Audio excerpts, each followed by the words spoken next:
Hello! Magandang araw po! Paano nga ba magbayad ng Pay Later sa Shopee gamit ang Shopee Pay? Kung hindi pa na-activate ang Pay Later nyo, nasa description ang tutorial link. So halimbawa, o-order kayo at ang payment method ay Pay Later, pili ka kung ilang buwan babayaran. Yan, mag-place order na tayo.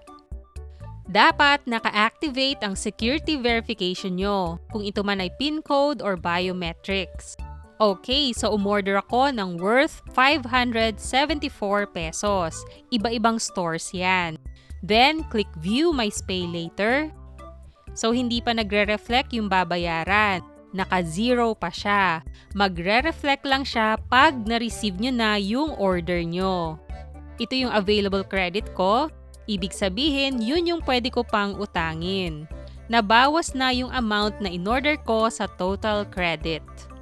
Okay, may dumating na isang parcel. I-check natin dito sa Pay Later tab under My Wallet. Nag-reflect na kung magkano yung parcel na na-receive ko.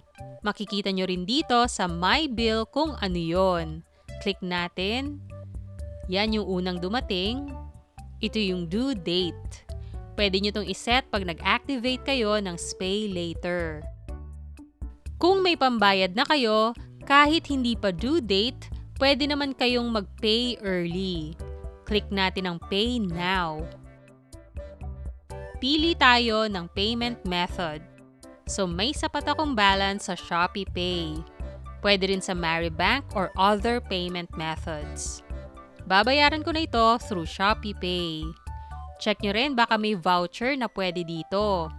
Kung okay na, click natin ang Pay in Full. Okay, click Pay.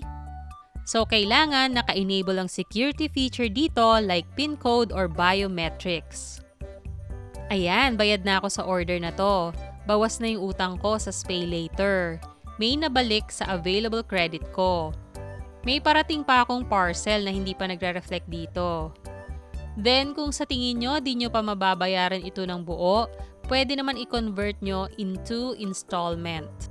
Kasi yung pinili ko kanina, 1-month installment lang. Paano naman mag-set up ng auto repayment? Para ito, pag halimbawa nakalimutan mo magbayad, pwedeng automatic na mabawas sa balance mo yung utang mo.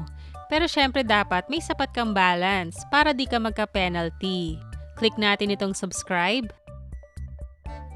So, ang payment verification ko ay Shopee Pay. Dito kukunin yung pambayad pag automatic. Kaya dapat may sapat na balance ito. Kung gusto nyo ng ibang payment method, dito sa Edit.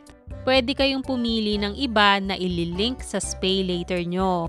Ako, okay na ako sa Shopee Pay. Kung sumasang-ayon kayo sa terms and conditions, i-confirm lang.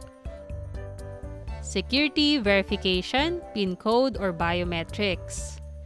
Ayan, nakasubscribe na ako sa auto repayment at pinapaalala na dapat may sapat kayo na balance dito.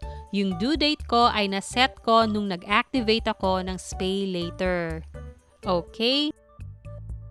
Yan, nakalagay dito kung kailan i-auto-deduct sa pinili nyong payment method. So, pag kulang yung balance nyo, may penalty kayo. Kung may pambayad na kayo, kahit hindi nyo nahintayin ma-auto-deduct, mag-pay early na kayo. Kasi if ever may bug sa app, baka hindi siya ma-auto-deduct at possible na magka-penalty kayo. Okay? Salamat sa panonood. Like, share, and subscribe.